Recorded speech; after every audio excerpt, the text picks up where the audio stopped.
On episode 16 of the Game Devs podcast Out of Play Area, we kick it with Stephan Carmignani, a dear old buddy from my days in Montreal, where we worked together on a project codenamed Metallica, where he served as the level design director. I thought he had such great sense, not only for his craft, but also on being a solid people manager and a heck of a teammate. Knows how to have a good time.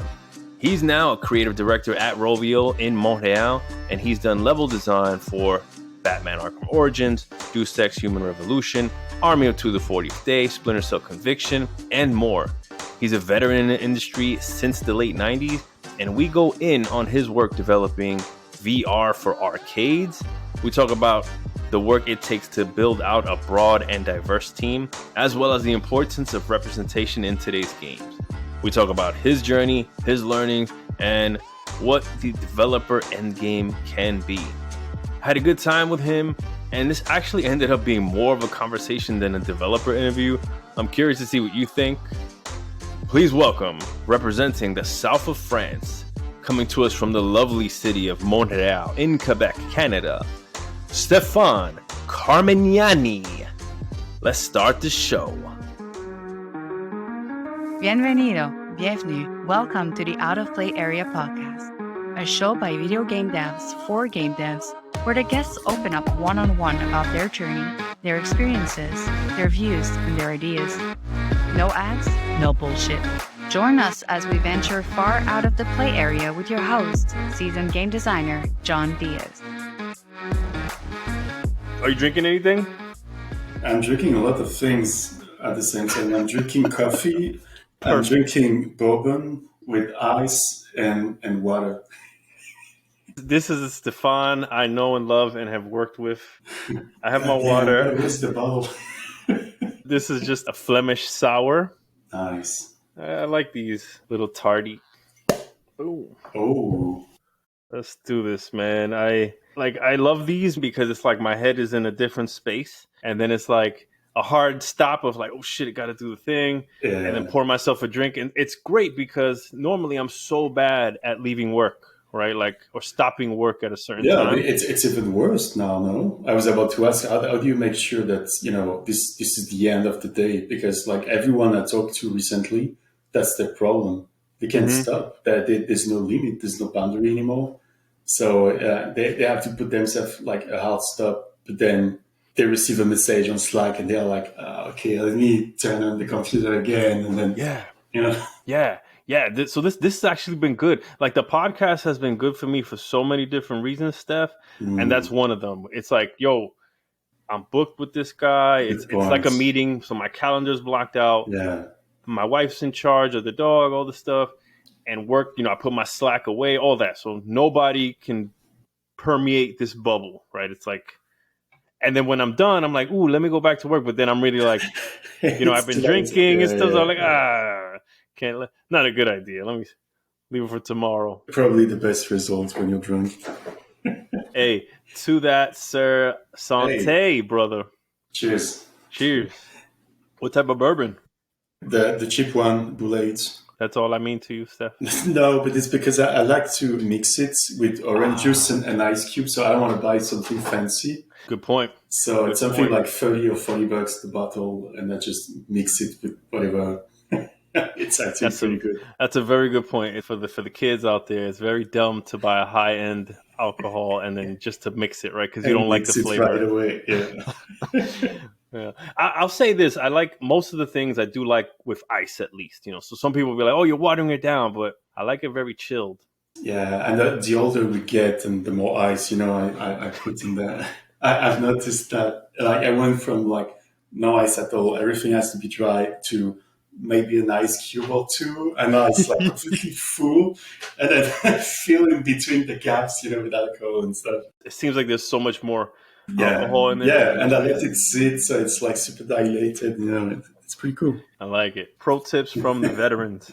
So what do you say, man? Let's jump into this. Where are you at today?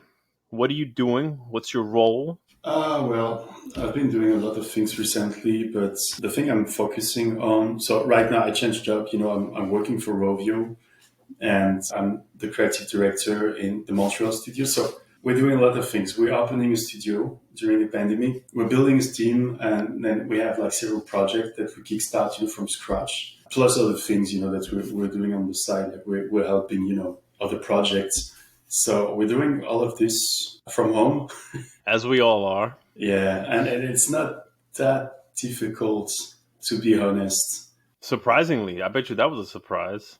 Yeah, I felt that there was no way we could sync up with the team and have a real connection with people and really kind of gauge and understand what they think or what they feel, when you're in a meeting and you deliver a certain message and there are a lot of things that you're missing, obviously, because you just see a floating torso, on screen and sometimes there's not even, video or nothing, it's just, a voice message, but yep. You kind of learn, I guess, more things, like by just observing the little things that you have. And it's working super well. I feel like everyone is super professional, mainly because they are not forced to go somewhere and to really divide their day, like it's like they're at home, they can do whatever they want, like in between meetings.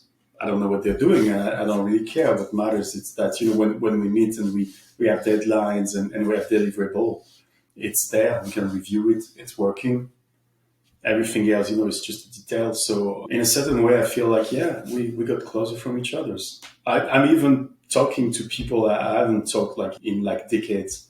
And we are just like, okay, what about we call each other's and we talk and we sync, and it's been 10 or 15 years. So, it's not that bad. Yeah, I'm with you. Like this, I get to speak to you. It's been a couple years since we last spoke. Yeah. You're right. I go into my director's and boss's house frequently, right? Like I would never know what his office or bedroom looks like, Sure.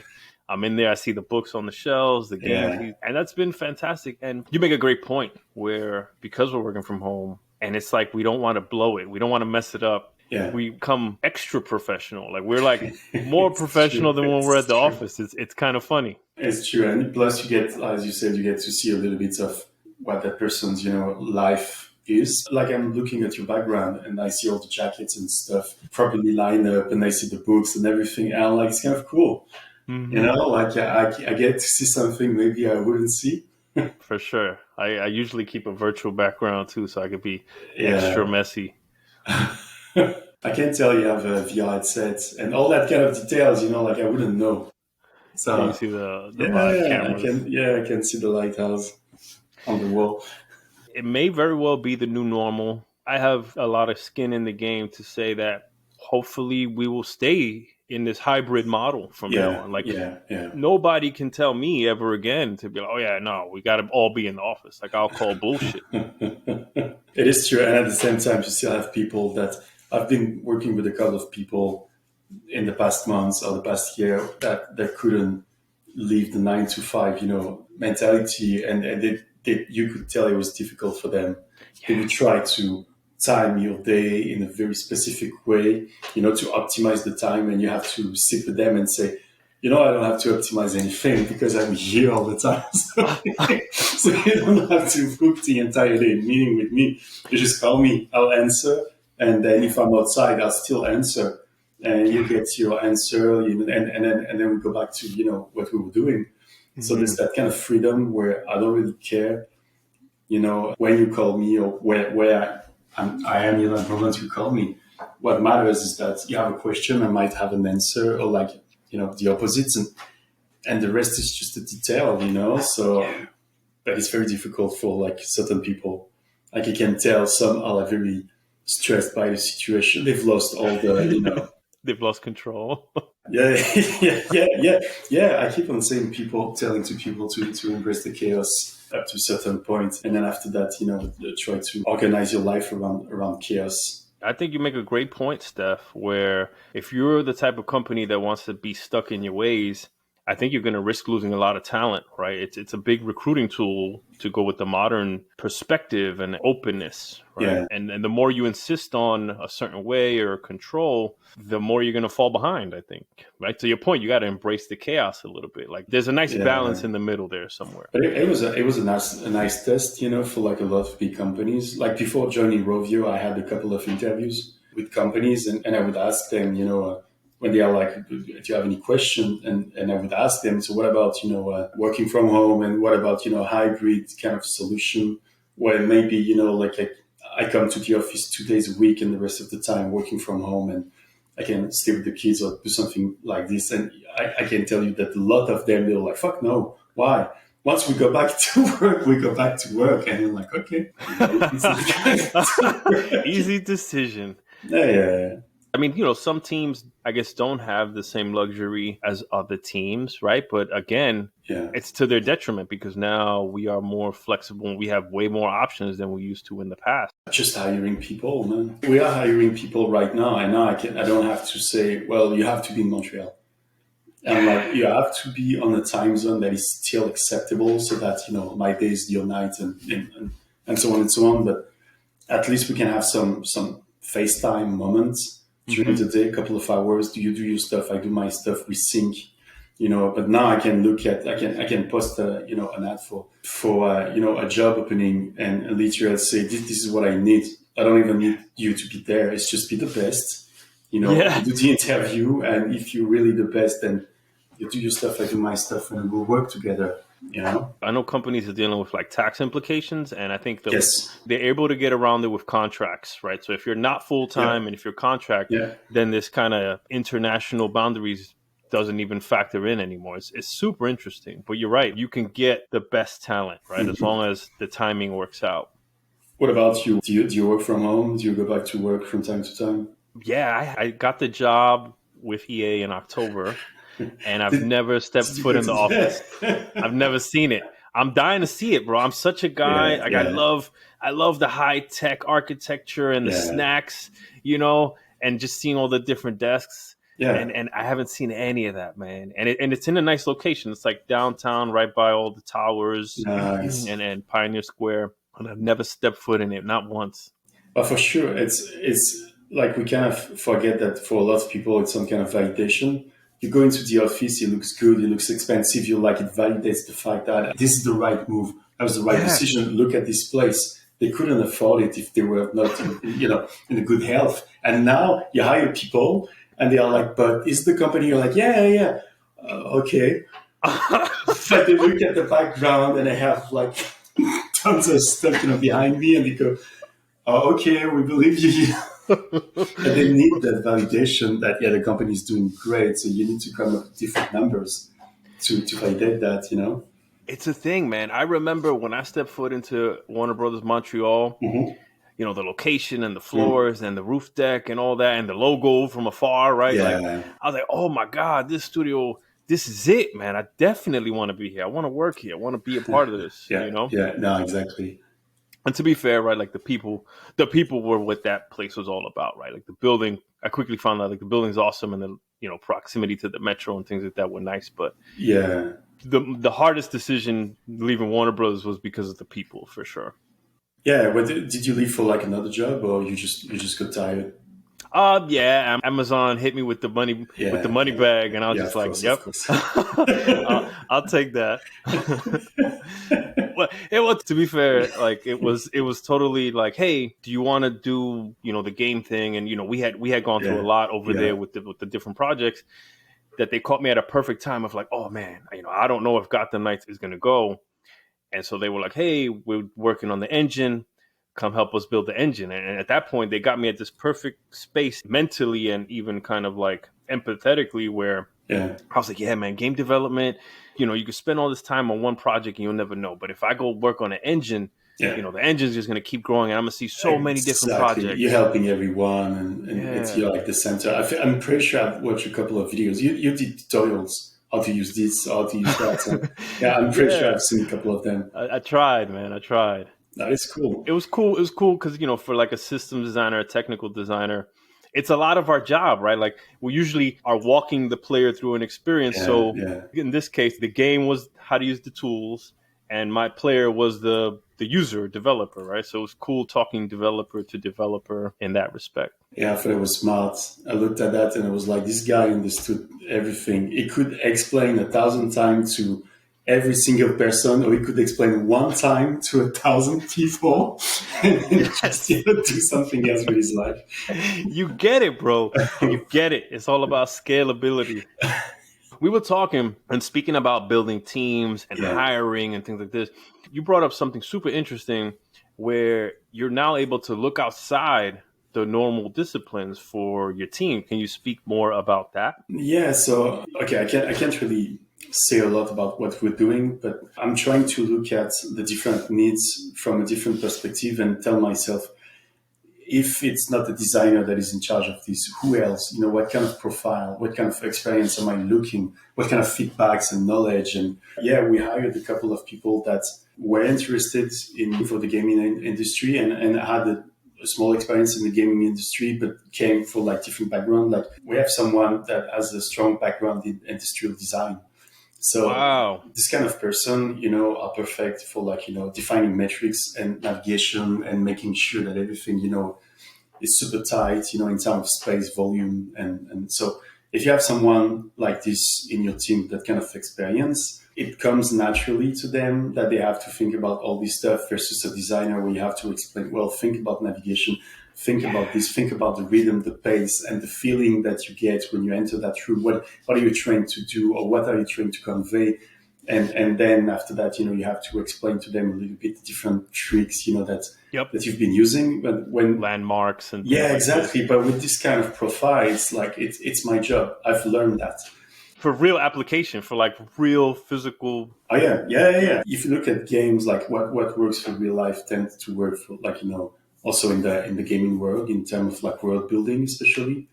Yes. So obviously you don't have like all the law of physics and all that stuff to care about, but at least in terms of realism, in terms of pure navigation of a human person in a space, then you get all of that. Yeah, I'm sure you're even looking at like able people access and things like this that game developers really don't even think about normally, right? No, exactly. You're absolutely right. Like it gives you a different perspective and we kind of learn from each other. So I feel like it's the right moment to do that also. Like this kind of profile, I don't see us hiring it, hiring that kind of people, in a bigger studio where everything is very segmented and there's like a job description that is very precise for every role and expectations and stuff. So yeah, it's a bit different. To your point, we have this ability now to hire anybody, and now we get to hear from people it wouldn't be our first instinct to reach out to. Some of the things you and I spoke about were things like being mindful of the potential to make echo chambers, right? If you get all one specific specialty, and also forgetting to try to bring as much diversity to your team. Those are some of the things we talked about, right? Like you have a dream team.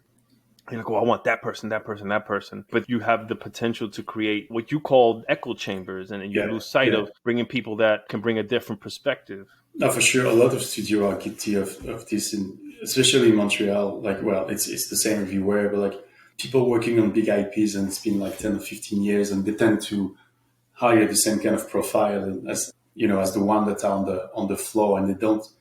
It's interesting because in their minds, like they do one very small feature, they do one very small change, and it's a drastic change for them. But like for the people buying the products, for the consumer, it equals to nothing.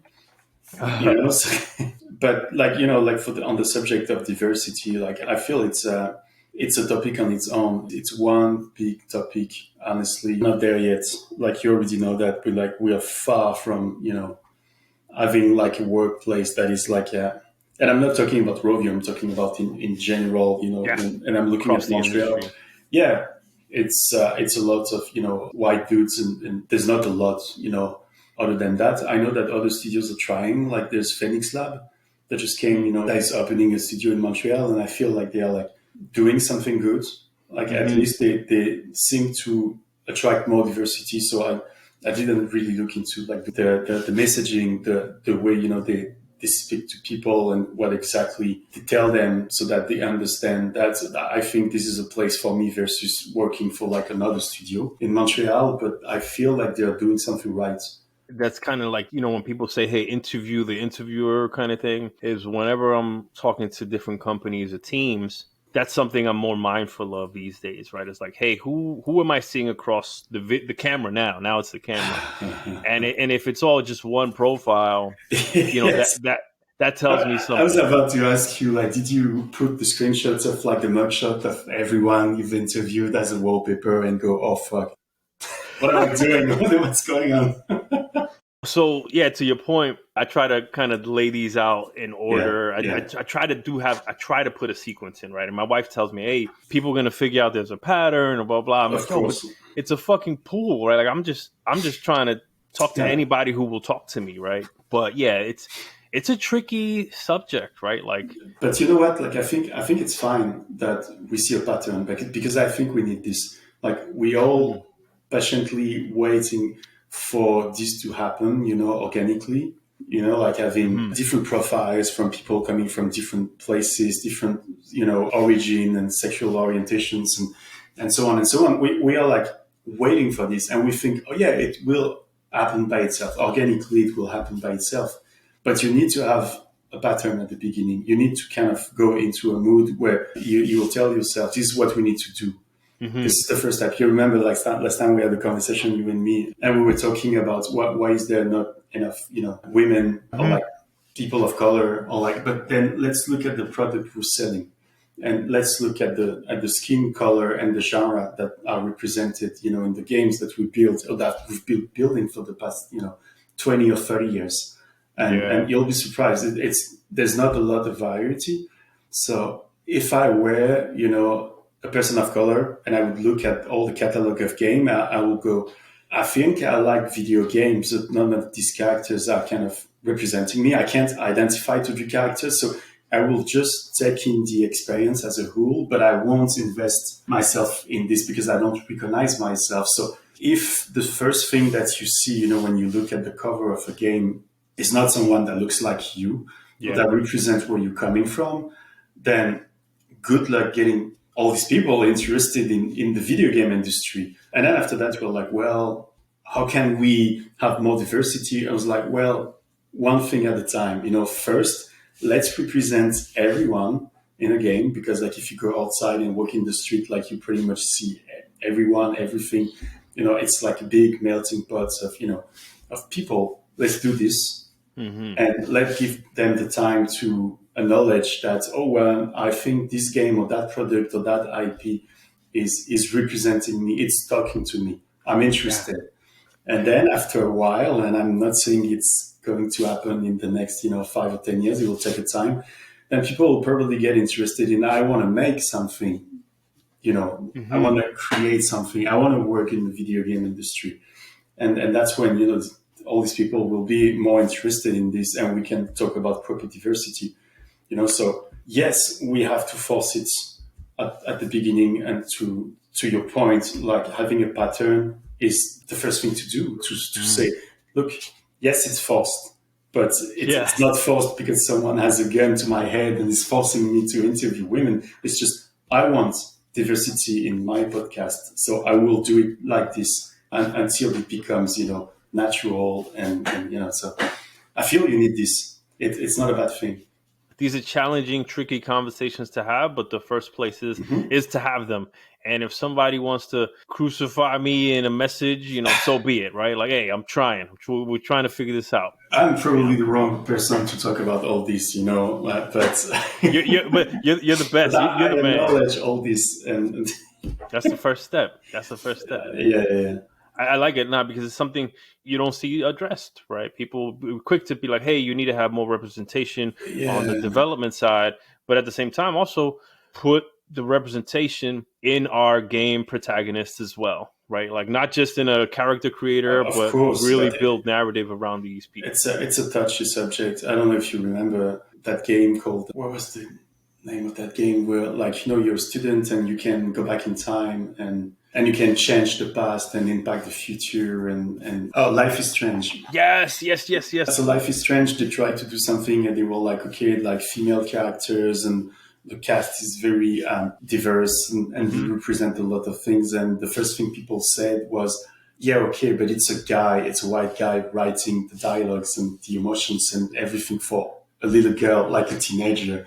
So everything is wrong. So you're like, okay, but what's the actual starting point for all of this? Yeah. They start by doing this, and the next time the next game they release, then it's going to be a woman fighting women's dialogues and so on and so on. Give them the time to readjust and, Yeah. if you Yeah. run the second time, but It's like you're never going to be 100% right. no. You're always going to get criticized for the thing you didn't do. But I like what you're saying. Like, they took a step to create the conversation, to get the feedback, to Yeah. hear what You people need the say. starting point. You need to start somewhere, I feel. So by doing so, so that's why a lot of companies, I guess a lot of studio, they are not doing it. Like, they are not trying all these things that they would like to do because they are scared of the backlash. Yeah. But like at the same time, as soon as you start talking about that kind of subject, you need to accept that it comes with it. It's let's do it. Let's deal with the situation when, things happen, and let's see. I'll say that, man. Like, I'm not claiming to be an expert or knowing the right or wrong way, but I'm just here to feed or foster or water a conversation in the spirit of learning more, right? Like, hey, here's what I think.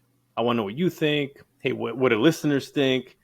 Help us understand different ideas, right? Like, hey, that's all we had trying to have. You've done a lot. You have a lot of experience in this industry. You've been doing this for a while. You've done AAA single player. You've done cooperative experiences. You've done VR. I give you the option to pick what you want to talk about. You choose your destiny. I guess VR is an interesting topic, mainly because, the cost of the headset came down so drastically that now, like, pretty much everyone around you has a headset or knows someone that has a headset. Yeah. Like 4 years ago, it was super elitist. Like having a headset was like, wow, you're making money. Yeah, or you're a super nerd, right? That like loves the technology. Yeah, but it was very interesting. I spent 4 years doing VR, and it is a challenge.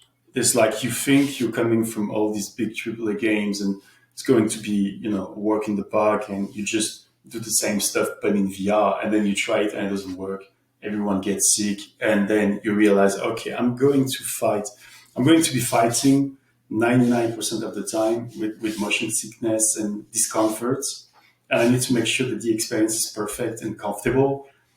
Once I have that, then I can start working on the actual game and gameplay and see what works and what doesn't work. The honeymoon probably lasts for like 2 days. Yes, VR. Yes. I tried something I had in mind for a long time and realized it is not working. I'm getting sick. Everyone is getting sick. It is a bad idea. It was driving stuff, And so I was like, okay, so then let's go back to square one and let's see what doesn't make you sick. And once I have that, I understand that, and I'm going to build a game on top of this. Okay. So the challenge that we had was that we were making VR game for the arcades. And in the arcades, like you have people that are gamers and that probably less prone to motion sickness because they probably spend hours playing first-person shooter. Yes. So they are kind of used to that kind of, quick movements and a lot of things going on. But you also have a lot of people starting with sometimes their parents or grandparents or like friends and people that don't play games. Or they play games on their phone from time to time. And then you put a headset on their head and then everything can go wrong, like pretty much. And you have to deal with these people. You have to deal with the onboarding, the tutorial. It's timed, because it's VR, it's the arcade. So it's roughly, 10 or 15 minutes long experiences, more than that. And then a lot of people get sick.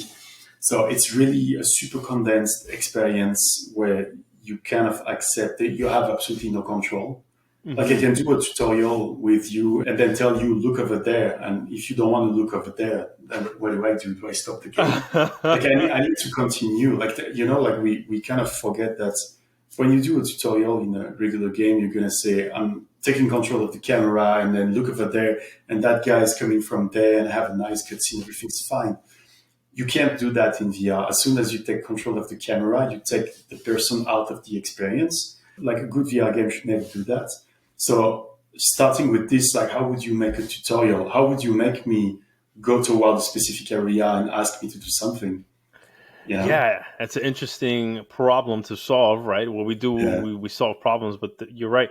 You're marrying the new medium of VR. Yeah. That is actually a good fit for like smaller more condensed experiences with arcades that are about yeah, monetizing the amount of time you're there, which is also a condensed experience exactly. typically. Yeah, Yeah, that's interesting, right? You usually are all about like foot traffic in an arcade to get people to look at things. Oh, yes, that sounds fun. That looks cool. I want to see what they're doing. yeah, How the hell do you do that when people? It's all about putting on the headset yeah, and yeah. that personal experience. You need to have a good, what we call the attract mode, where, like you walk down the arcade and there's a lot of noise and then your machine needs to stand out in a certain way. So you need to think about this. You need to think about throughput. So how many people will go into your game per hour, so you need to do some projection. Oh, I think that many people at that price for that long and so on. So this is your potential throughputs. It could be better than that, could be less. There's also the size of your machine that is super important. How much money can you generate per square feet? Oh my goodness. Like they give you all of this. So This is arcade design. I can tell you, it was like learning from scratch, like everything. But it was interesting. And there's another thing we absolutely wanted to do is that VR, like if you talk to people, they kind of complain that it's a very claustrophobic experience. You put the headsets and you're like in your world and you completely ignore what's going outside and you can't hear. And people, they also can't really see what you're looking at. It's not super interesting. Like if you look at it, like when you were going to the arcade when you were a kid and you played Double Dragon with your friend, or Street Fighter, you have a line of people behind your shoulder. Yeah. Like, they look over your shoulder and they are looking at the game. And if you're good, then everyone goes, I want to play the fucking game. And if you're bad, everyone goes, I'm sure I'm better than him. Yes. But whatever you do. Put my quarter on the screen. Yeah, you're attracting people. For VR, it's like, I see someone jump around with a headset. They look stupid. I don't want to look stupid. So you try to also make sure that the actions that they will do won't put them in a situation where they are like crouched on the floor with their ass sticking out. And you need to think about all of these things because you kind of forget. Like I could be going to the arcade wearing a skirt and the experience is all about grabbing stuff on the floor and I don't see that people around me like, because there's family and kids. So like you need to take all of this in account. This is amazing. All the things you have to factor in just because it is a public setting, right? You're in an arcade. You have you're building for two people. You're building for the player in the world, and then you're building for the spectators of the player outside of the world. That's crazy. So what we said like, let's forget about the single player. This is not working. It's too much. It's easy for us, but it's too much work to sell the machine, to sell the experience, to have people getting interested in it. So we said, no, we're going to make only multiplayer games, co-op games or like PvP games. So minimum 4 players, so it's a big machine with 4 headsets and you all share the same play space. And when I put the headset and you put the headset, we see each other. You're in front of me. I can wave at you. You can wave. So you're not back. alone.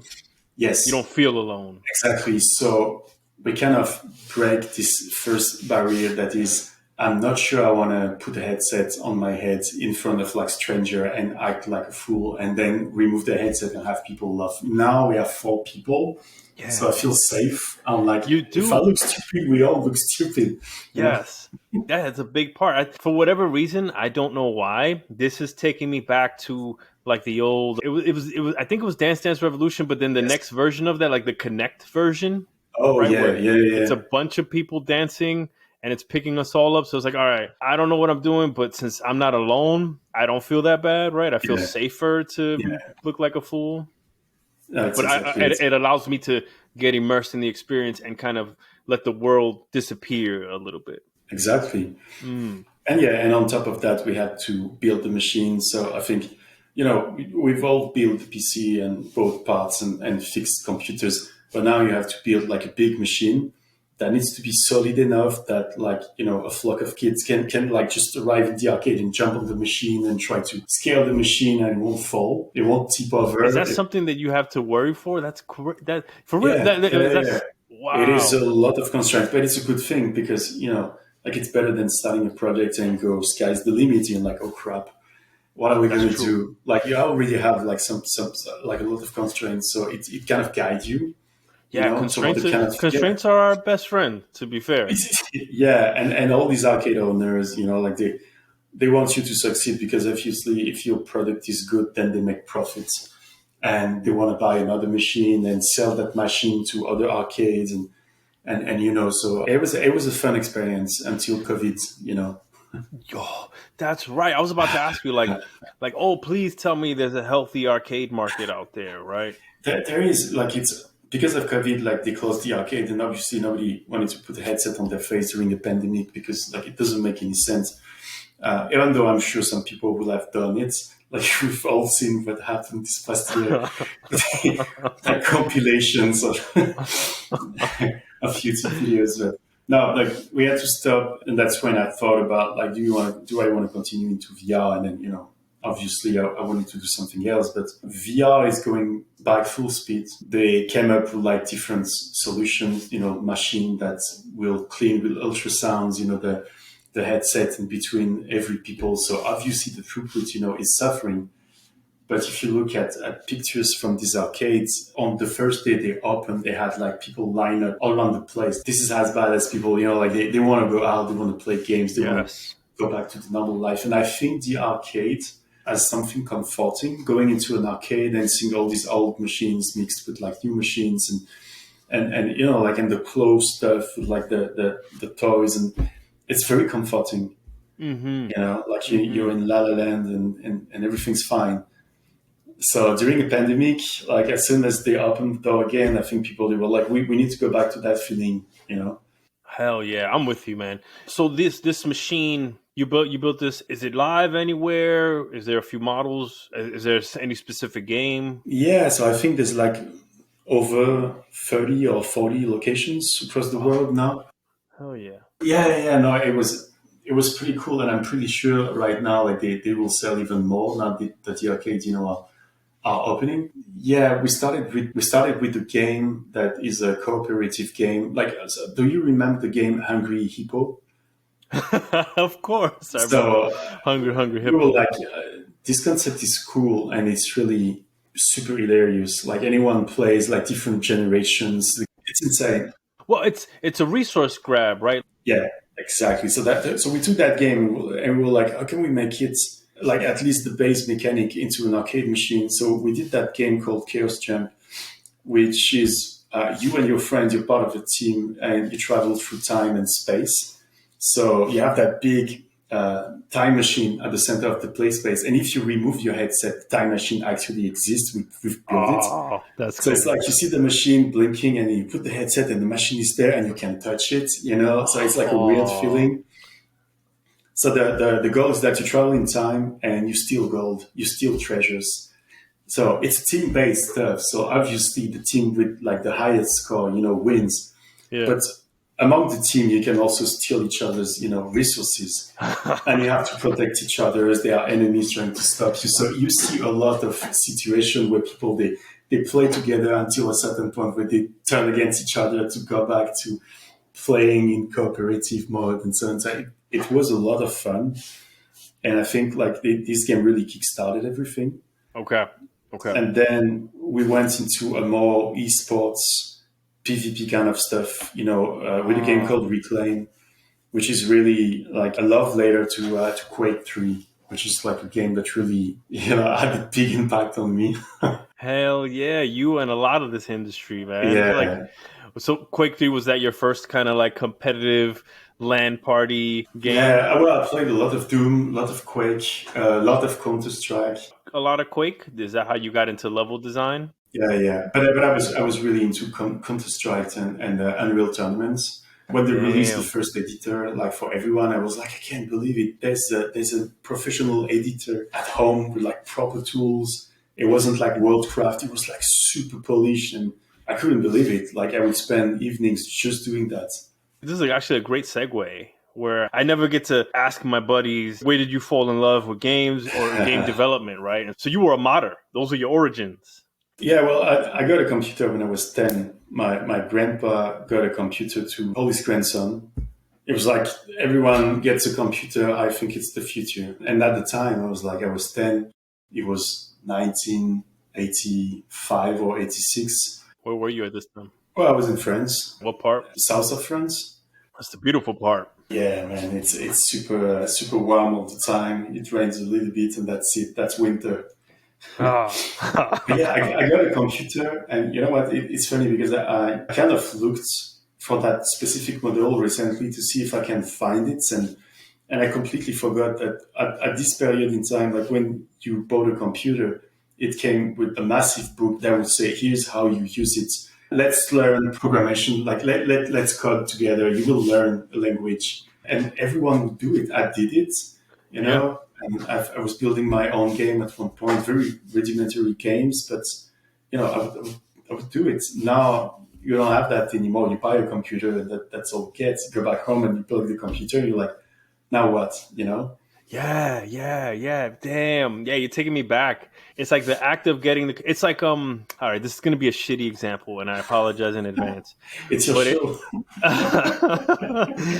It's like when I would collect like Gundams and models and things like this. And so a lot of people are like, oh yeah, I like to buy the toy. I like to buy the action figure so I can play with it. But really, I bought those models for the sake of building in them.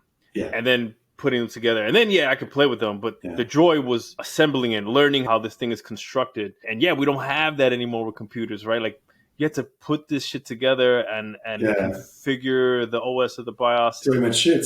But you probably do the same now. Like, you're working on the game and it's like all cool and nice and the game comes out and you're like, I'm not going to play it. So you've like, tell me at least how many games that you shipped you decided to play from beginning to the end once the game came out. Well, okay, I'll say this. You the homie. I've only got like 1, 2, 3, like I don't know, three or four games shipped. Yeah, but they are big games, like super big games. Yeah. And so luckily I had only spent, like, let me think about it. Like, it depends on how much time you spent, right? If you were there from day zero to shipping, the odds of you playing that game are probably decreased. You've played bits of it, but not the entire experience. I always came on a project into production, so it was like, oh, I can't wait to play this at home. Oh, nice. Finished. Yeah. The exception being Red Dead 2. Red Dead 2 is the one time, like, I always give everybody shit. Like, yo, you made that game. You didn't even finish it. Shame on you, right? Like, I do that to everybody. Red Dead 2 is the only one that I worked on that I have not finished. It's the only one. Oh, yeah. It's a secret shame of mine, man. It's a crazy beast. It's too big. It's too fucking big, man. It's too huge. Fucking big, man. But it's fascinating. You know, I was like recently, I don't know why, like, I'm really obsessed with GTA 5. Like, I've been playing that game like recently, left and right. Yeah, I've completed the game like a lot of time, and then I went into modding, and I realized all these amazing modes, and now I'm completely obsessed. I cannot do anything else on PC. Yeah, that's a difference. I go online and I see all these people doing crazy stuff, and this is insane what they've done. It is an insane product. Even the online, like the fact that this game is still good call. Going strong online, they're just kind of giving the world, here, modify it, make it. Yeah. That's awesome, though. Like, they always go and they say, hey, you can't teach an old dog new tricks. or you know, people change or people never change. But, like, I see your DNA persisting, right? Like, the Stephan that was modding Unreal maps and Quake maps and using editors. You give him an editor and you're going to take it and run with it. But you see, like, that's the thing. I'm fascinated with this trend, which is UGC, like everything that is user-generated content, like all these people creating platforms and they are like, go do something with it. And you see a lot of crap, but you see a lot of crazy things, man. It is fascinating. Like, if you have the chance to download a couple of them, it is just insane. It's like nonstop, a new experience, a new something. Well, which ones are we talking about? Like, what are some of the ones? Oh, lots. So I started with Roblox, obviously, like everyone. And I'm not demographic, but I understand that if you had this idea, you know, in 2006, 2007, you deserve the success that you have right now. Because, nobody was talking about this kind of platform in 2006, 2007. It was all about, like, big AAA, Call of Duty, Rainbow Six, and all this stuff. And, you know, it has to be an experience. And these guys, they were like, well, actually, it can be everything. Anything you want, you know. Is that how long Roblox was in conception? The initial release date was September 2006. What the fuck? I didn't know that, dude. I just started hearing about these like last year. I know, and you're going to hear even more now that they went public. Oh, dude, did you get in? No, I got some shares. I keep on doing this. Like, years ago, a super geeky friend of mine was like, you have to go into Bitcoin. It's amazing, Bitcoin. Oh, yes. Oh my God. Tell me you got Bitcoin. No. Tell me you got Bitcoin. No, because I was like, dude, you're so geek. It's embarrassing. It's like fake you're money. talking about It fake doesn't even money exist. that you pay with. Like, I was like, what the fuck do you want me to do with it? Now, like, I didn't talk to that person. So, like, if you listen to this podcast, I'm sorry. I was stupid. But yes, now I'm a specialist in missing this kind of opportunities. So, Mm-hmm. Oh yeah, dude. Roblox. So you got a little bit of Roblox. So I'm sure I'm a small enough podcast where I don't have to say shit, but I'm not a professional. I don't know what the fuck I'm talking about, but I got my Roblox, I got my Bitcoins, and I've had this conversation with a few people, and I'd like to have it with you. Is what's the end game? Is there an end game for you, Stephan, as design director or creative director in what we do? Because so far, everybody I've spoken with is like, hey, I'll retire, but I'm just going to keep doing the same shit I'm already doing. Yeah. So it's like, what does that look like for you out of curiosity? If you've thought about it, right? Because a lot of people are like, oh, yeah, game developers burn out before 10 years, right? But there's a few of us that manage to hold on. Yeah, I think the first 5 years are the more difficult. And if you can get over this and without praying too much, then I guess you're good to go at this point. But yeah, no, when I would love to be able to create some kind of similar platform. And so that when I retire, I can continue building stuff from that platform, building experience, building modes. I think that would be the dream. I'm really obsessed by electronic, building machines and building arcade machines at home and all that kind of stuff. Yeah, I love it. We can, like I tell the girlfriend, look at me now with like my soldering iron and stuff. Like, this is me in 30 years. Yeah, buddy, that's cool, man. If we ever get to like a cyberpunk reality on Mars, I know one of the people I'm gonna invite into my little bunker. What are you planning to do when I retire? Yeah. If I retire? Yeah, exactly. Yeah, you're going to retire. What does the fucking end game look like, bro? I honestly haven't thought about it. And so I'm kind of cheating, right? Like I'm interviewing all of you people to get ideas for myself, because all I know is that I love this kind of cloud gaming space, right? Like I love the fact that I can play a game from wherever. The power of my machine is only limited by the bandwidth that I can get. I think this platform agnostic is like really perfect.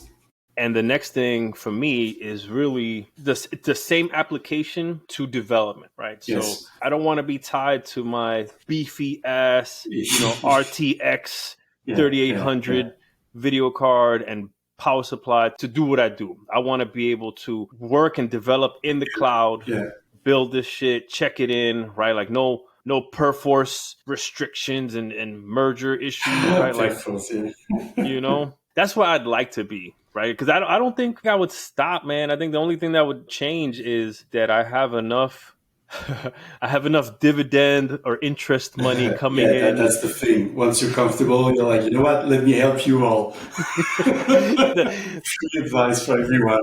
I could make the games that I always said I wanted to make or whatever. But this is something I just know you a little bit, like, and from working with you, at Warner Brothers. But this is something that I would totally see you do. Continue that podcast and continue interviewing people and have young people and all the people, all the game developers. And what I would like to see is more of what you're doing, more people getting interviewed, then we kind of understand the background and what did they do, how do they manage to enter the video game industry? What was the diploma that they got, or like whatever the fuck, is relevant for this. This is super interesting. Like I have a lot of people reaching out on LinkedIn and asking me, how do I get a job in the video game industry? Oh, yeah. What do you think I should study? And I'm like, what do you like in the video game? And then let's start with this, because probably the stuff that you will like making them even more. So let's start with like understanding what you like in video games. And then after that, like I can probably tell you that there are different schools and different options and different things for you, and maybe like kind of lead you toward the studios that are more prone to hire, juniors and have them, take more space. I feel that would be an interesting podcast. And there's another thing I love, I think, and it would be nice if it was part also of that podcast. You see, I'm becoming your manager in this podcast. Oh, bro, no, you're the man, Steph, because you were one of the. I remember you were one of the first people that were just like, yo, I love it, keep going, right? Like, don't stop.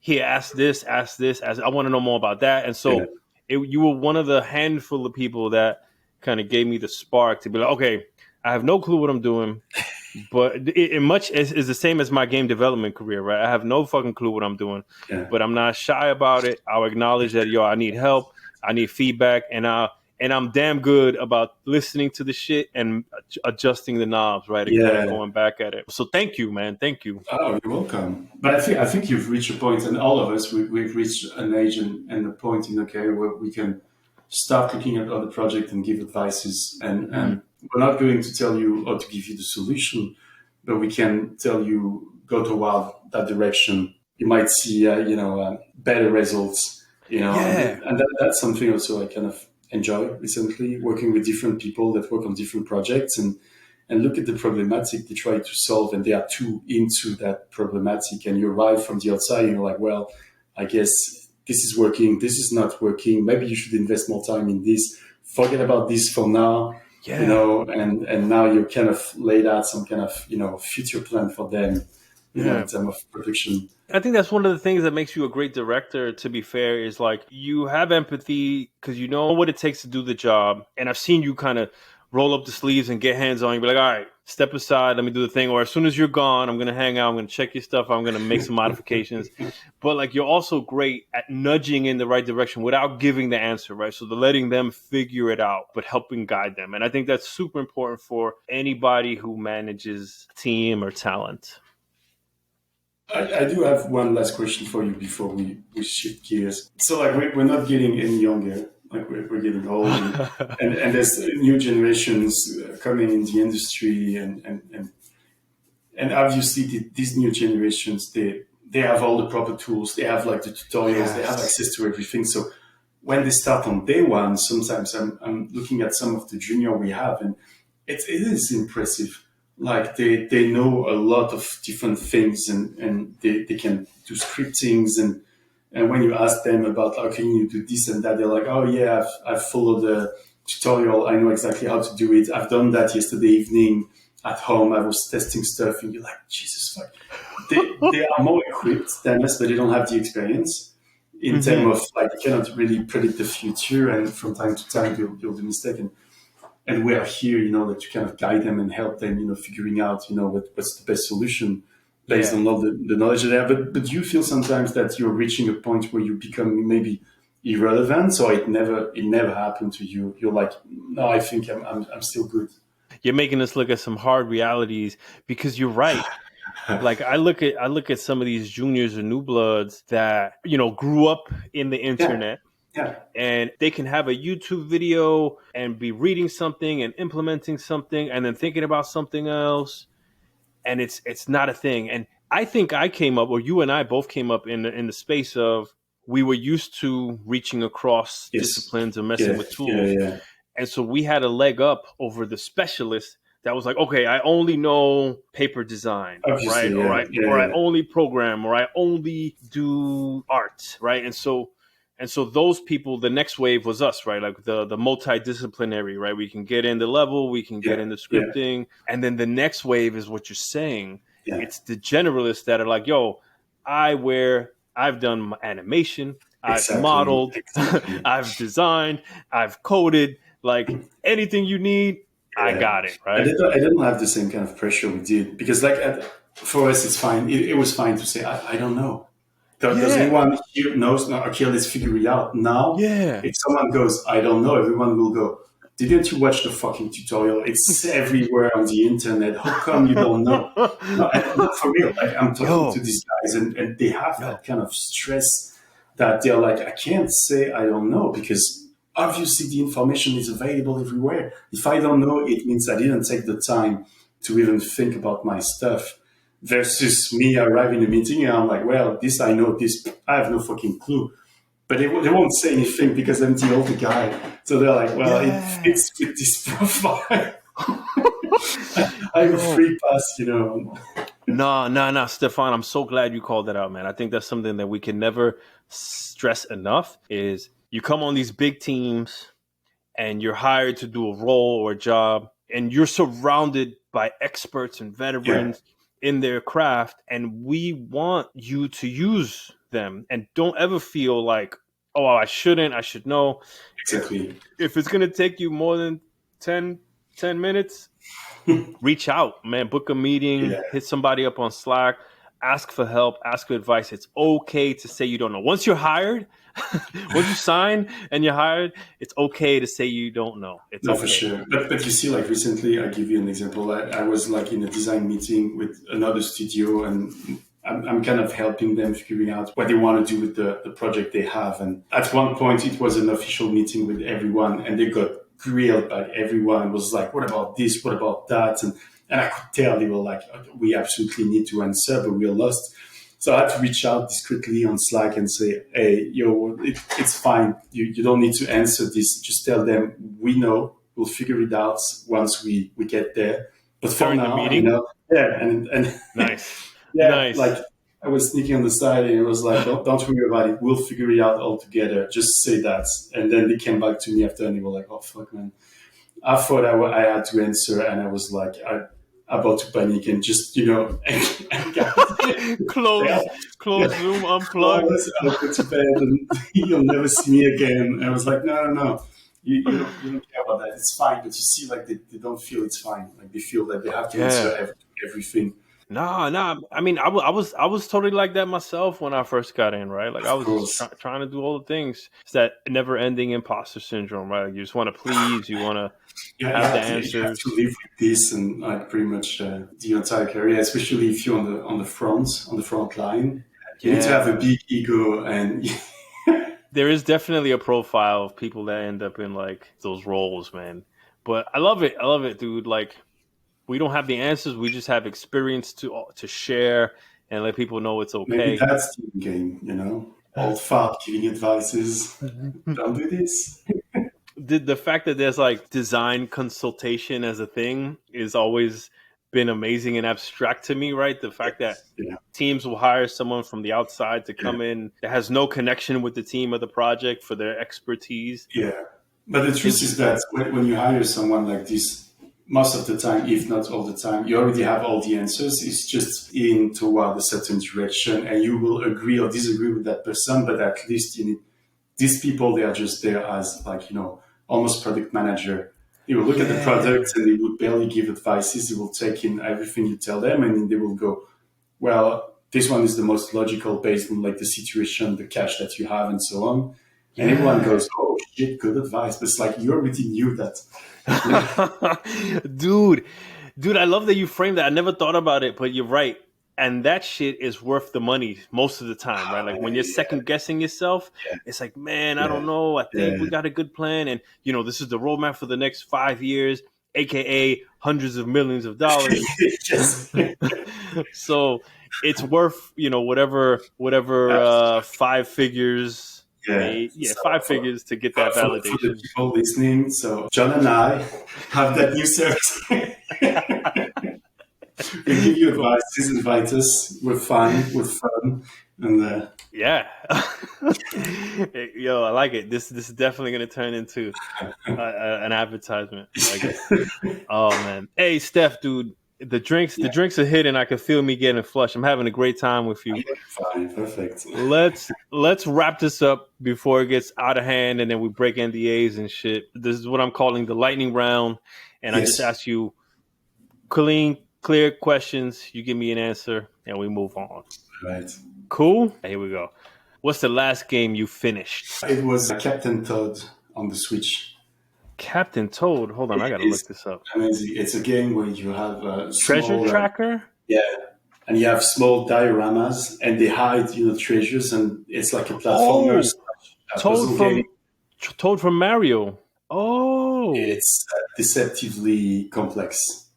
Like you start playing it, like first level, cool, second level, and then you've been playing for like hours and super complicated, super intricate level design. So like if someone is into level design and wants to understand how to make a lot with like a small space and a lot of restriction, I think that's the game I would say, well, buy that game, play it, study it, because there's a lot to unpack. It is an insanely good game. Is it like some Monument Valley kind of isometric? Yeah, there's a little bit of this and a little bit of platformer and a little bit of like, they do a lot of things. Like, like all these Mario games and all like, it's not a Mario game, but to me, like it's the same family of, Yeah. games. Like they have a lot of like, exotic gameplay and interesting, mechanics that you don't see, anywhere else. Or you've seen it somewhere, but they are the first ones to properly using it. And you're like, well, this is like the right way to do it. Dude, that is a fantastic recommendation on the Nintendo Switch. Captain Toad Treasure Tracker. Yeah. I'm gonna pick it up and I'm gonna put my wife on it. I'll be like, yo, babe, check this. She loves that. She loves like little puzzle platforming kind of thing. She was a big Astrobot. I think Astrobot was like her game of the year last year. Just definitely good to like it. Yeah. Okay, I haven't asked this one. This is specific for you because you've operated in this space. What's the last arcade game that you played that you didn't develop? Last arcade that you played, like the machine and everything. Yeah, I can't remember the name. It was a Jurassic Park game with the light gun, the shooter. Oh yeah, with a gigantic screen, and the gun was like massive. It was like some kind of Terminator kind of kind of gun, and it was very good. Those are fun. Did you play like the Halo version of that? There was a Halo version. Yeah, I tried it, man. It's also good. Yeah. Mm-hmm. That's what I love about arcades is when they give you the peripheral. That's the secret of arcade, and that gives you something that you can't find at home. Yeah. Last book you read or heard? The last I read it's the autobiography of Mike Tyson. It's called Undisputed Truth. The Mike Tyson autobiography, Undisputed Truth. Yeah, nice. It's brutal. It is just, it's raw. And it's one of my childhood, idol. I absolutely love Mike Tyson. Like when he fought, like recently, I was like, shit. Everyone is watching TV tonight with Roy Jones. Yeah, I'm going to watch Mike Tyson's fight. He looked good. He looked good. The age, Jesus Christ! But no, the book is super good, and it talks about the childhood that he had and how he came to become the person he is, and all the key people in his life, and it really makes you think about the fact that there's only a handful of people in your life that really impacted you and molded you, into the person you are. Yes. And it's really obvious when you read that book. This is a fantastic recommendation. This went immediately into my Kindle. I bought it right away. There's another one that I read right before that was good. It's called Small Fry, from the daughter of Steve Jobs. She's talking about like Steve Jobs from the outside, from a different perspective. She's like, this guy was my father, but this is how we interacted with each other. This is how we interacted with people, and this is the person he was in private that probably you didn't know about, and it's fucking heartbreaking. And this crushed me. I had to read it in several sittings. As a father, I'm sure. Yeah, it's really it's really tough to read. Yo, thank you for those. Thank you for those recommendations. Those are two strong characters that I love, and I know, and I thought I've read and watched everything about them. So more stuff for the ammunition. I love it. Okay, what's the thing you enjoy most about this job? About this job, I would say interacting with people. Like I think it's the most rewarding part of the job, having people from different horizons, different, culture, and it's very Montreal. Like everyone's coming from somewhere. Yeah, and I fucking love it. It's just like when I was in France, we had like people coming from Europe. It was the same mentality. It was kind of the same people with just different language. You get to experience different cultures and different things. It's really great. Like this is the part I think I love the most. With that, like a lot of people say New York City is the melting pot of the world, but I always insert Montreal into that conversation because Canada is just more open to this, right? And specifically Montreal being multiple languages and things like that. Yeah, it's interesting to all have the same common goal that is like we need to ship that stuff. So like it is a really interesting experience. Hell yeah, man. I think that's what makes a certain DNA of the game development up there. I say Montreal is Absolutely. kind of the Yes, biggest game development hub it is. on the Yeah, continent, yeah. right? And it's about to become even bigger this year, next year. Like probably heard all the. Amazon fucking built the studio, dude. When I was there, I was telling them like, "Yo, we need a studio in Montreal. Send me to go build that shit, right?" Yeah, And they finally did it after I left. there's probably someone looking for you over there. Like, where the fuck is that guy? Like, he had an idea, and I want to tell him the good news. I can't find him. Oh shit! What's your favorite part about working from home? I think it's having the kids around. Like Mm. I thought it would be an issue, and I was like, it's going to be a nightmare. And sometimes, I'll be honest, it is a nightmare. Like sometimes I'm happy, like they have to go to school. Oh yeah, you have to go to school. Oh, good for you. Okay, I'm going to miss you. But I think it's cool because you can literally take a break during the day and say, okay, grab your scooters, we go out. Let's do something. Yeah, yeah. So that kind of freedom, and it's Hmm. going to be hard, like to remove that from like every parent. If we go back to normal, if we can call that normal, then it's going to be tough. Definitely, yeah. I think that's precious, man. To be able to take these Yeah, breaks in the middle of the day to kick it with your loved yeah, ones, yeah, unplug, recharge, and then come exactly. back to the Yeah, problem you were dealing yeah. with a different perspective. And if I want to drink 40 coffees, nobody's going to judge me. I can do it and regret it after that, but at least I'm at home, so nothing wrong can happen. Yes, yes. What's the thing you miss most about being in the office, It's a good question, and I if didn't ask anything? myself. I don't know. I probably remembered like when we were at Warner Brothers and having like the Friday drinks with the team, on the rooftop terrace, and Happy hours, yeah, we do that kind of stuff, but we're all like at home, and it's very virtual. different. Yeah, yeah, yeah. It's not the same. Like you want to have the background noise and the music and the feeling that like yeah, we all deserve that, and we all Yeah, slow down and stop at the same time and enjoy a drink, and we may have like differences, and we may argue about like a lot of things during the day, but then on the Friday afternoon end of the day, we all agree that we need to stop and we need to have a drink together, and then yes. do something different. And I think this is the thing I probably most miss the most. I'm with you. I'm with you. The virtual Friday happy hour is Yeah, not it's not quite the the same. same. It's not the same. And Uh, you're right. That was so vital to a lot of the culture yes. and some of the best decisions or, No, or this is a good problem point. Like solving. the studio culture is different to like stuff because like it's through like all these different things, all these different events that you really get what the studio culture is all about. Like it's the people, but also what they do outside of job, or Hmm. like and you kind of miss that. It's like okay, bye, talk to you later, and then we don't see each other's, and I don't know what you're doing, and that's it. Yeah, that's So it. we're kind of missing this, I guess. That was huge, especially when you're a multi-project studio where you get to find out what Yeah, the other project is dealing with.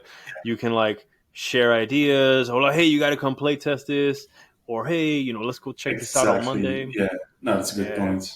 yeah, dude. Damn, that's a good one. Okay, last one of the lightning round is if you were not doing this, Yes, what would you be doing instead? I mean like video games.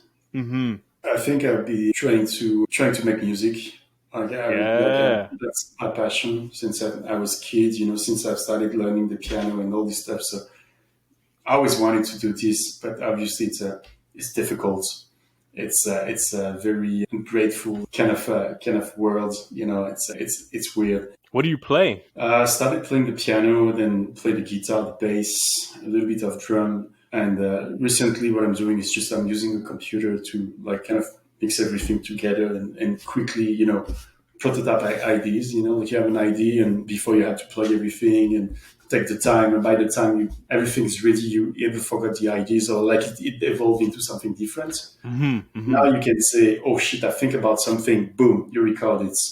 Yeah. And then you forget about it, and then you come back to it later. So I would probably do that. Invest more time, be more serious, Hell yeah. into like working into like a career, musical career. I'm glad you said that. If I had to guess, like somebody asked me on the street, what would Steph be doing? I'm like, yo, he'd be a musician. That would have been my first guess. So that's cool. All right, brother, we're wrapping this up now. I want to know if you had a good time on the show. A little tradition we have here is we ask you to nominate someone else who you would like to see fall out of play area. This could be, they have to be a game developer that shipped at least one game, and somebody that you think is very insightful, has a lot of information to share, or somebody you just would like to see get interviewed. Yeah, I have so many people in mind, but I think I'm hesitating between two persons. You can drop two if you want. Yeah, so like the first one I think would be Reed, Reed Schneider. Reed Schneider, shout out. Yeah, because like we worked together at Electronic Arts and then Warner Brothers, and I got to see him as executive producer, and then after that, like with a different role, then go back to executive producer. Then he got to open his own studio and kind of like build that team, build the studio. Oh, that's right. You work with him on Army of Two. Yeah. Was it Devil's Cartel? Which one? No, it was the 40th Day. 40th Day, that's right. The second one. With Alex Hutchison and all these guys, Jeremy Price and I forgot, bro. You were old EA blood. We have a shared lineage. I mean, yes. We work together at Warner Brothers, but we also now have shared roots in EA. I like it. We're fellow electronic artists. So I would love to hear from him, like what went right and what went wrong when he decided to go into this initiative. And obviously a lot of things went right because like they managed to do a lot of physical things, and that game is fantastic, man. Journey to the Savage Planet. Yeah, exactly. So I'm very curious about all of that, and he's a very insightful person. Like he's the kind of guy you can call and get advices. So he's good at giving advices. I think he would make a good guest. Hell yeah, dude. I'm glad you dropped his name. Yeah. I feel like it's always a good sign if it's somebody you work with at one studio who you would leave and follow with at another studio when they start a project, right? That's always a great sign. No, exactly. And I guess the second person that I was mentioning is Julie Ants. She's a level design. Now she's level design director at Phoenix Lab, but she's probably the best level designer I've met, like in terms of like the way things are organized in boxes and they don't overlap onto each other's, and it's really an art. I've been trying to learn from her. You try to teach this to other people. It doesn't happen. Yeah. No, very interesting way of thinking, and a very good like opinion or insight on this entire industry, especially in Montreal. Mm-hmm. So I love having people like this, around me that kind of, I'm kind of everything or nothing. But these people, they are like, what? It's not yes or no. It could be gray. It could be like there's a lot of nuances. And let me show you. So like this kind of person are really, really interesting. I think I know what you're talking about. I want to be sure it is who I think it is. Either way, that's super exciting because we need more level design people talking about their craft. So that's fantastic. I think thank you so much for both of those name drops. I suspect Reed will be busy, but I'm gonna hound him good until he says yes by submission. Yes. Okay, so where can people reach out to you or see your work, or if you're hiring or anything like that? Yeah, well, people usually can reach me out like on LinkedIn. I'm not super good with the other social network. I usually go there because I interact with friends, but like interacting with other people, it kind of gets lost, in the void. But LinkedIn is usually the platform to go, and like that's where I answer all the questions, and I have people reaching out and asking me for advice, and that's where I actually take the time to look at different messages and answer back. So I would say LinkedIn. Okay, fantastic. I'll put your LinkedIn in the show notes. People reach out to you, you make yourself available. That's awesome. Yeah. Are there any closing words for the listeners out there? Anything before you go? If you're curious about the video game industry or how to build a career or where to start, I think like John and I are here. You can reach out and ask, and maybe you'll end up on the podcast, at one point and be like, you're the guy that's told me to do this, and now I'm here. So that's my dream, Steph. If one person gets into the game and they can cite either you or me, this will have been a success. Yes, I do agree with this. Fantastic, brother. Hey, thank you so much for your time. I value you. Thank you. It was great connecting with you. And we will see you again, my friend. Yes. All right. Stay safe. I didn't realize until I went back to edit this one that Stephan had managed to smoothly flip the table on me and get me drinking and talking. It felt like we both forgot that the mics were even on. It can be like that sometimes, and I'm all right with that. I remember just having a good time and reminiscing, being happy about where he's at today and what we've both been up to. What did you guys think about what goes into designing an arcade for a VR, or designing VR for an arcade? There's not a lot of people that I know that have put work into thinking about all those nuances and what it means to physically play in VR in public for multiple players with people watching. It was fascinating. Of course, the pandemic put a wrench into that for that time, just like it did for my Killer Queen habit around here at Addaball or Icebox. We covered some delicate ground, and even though I'm Dominican and consider myself Hispanic and he's French, we both acknowledge we need more input on the topic of growing and fostering and nurturing a diverse team, as well as building out more interesting protagonists and game characters so that we better serve representation for the greater population of our games. If you have any ideas on the topic, I'd love to bring you on the show and talk more about it. I dug how Stephan takes to a level editor and how he's been a long-time modder since Quake and Unreal back in the day. You can see how far that curiosity and passion have gotten him today, where he's now a creative director. I mean, if you're a designer, where do you even go from there? That's why we touched on the topic that we rarely talk about, which is what the heck is our end game? Where will we be and what will we be doing when we don't have to do this anymore? If we ever get to that point. Do you wonder that for yourself? The metaverse is a super popular topic these days, and I imagine that it'll only keep growing as Oculus headsets become more prominent. And this work from home and virtual workspace thing keeps maturing. And things like Roblox and Core and other offerings keep maturing and letting everyone and their moms become game developers, building game content. Even Dreams, I think, is a popular one. Let me know if you get down on any of those. I'd love to pick your brain and understand what it was like developing those and what it's like playing those and fostering that community. It's a great time to be in the industry, I'll tell you that for sure. On the next episode of Out of Play Area, we invite our first producer onto the show. Yesenia Cisneros is a lead producer for Brass Lion Entertainment, who has had a wild journey through this industry.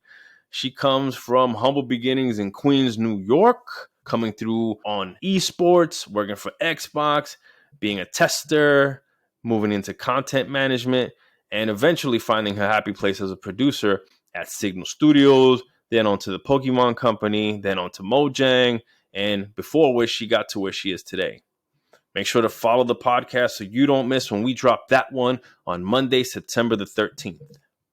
As always, devs, please spread the word to another developer if you found the show insightful or entertaining. And if you know someone who has a heck of a story and would make a solid guest, hit me up.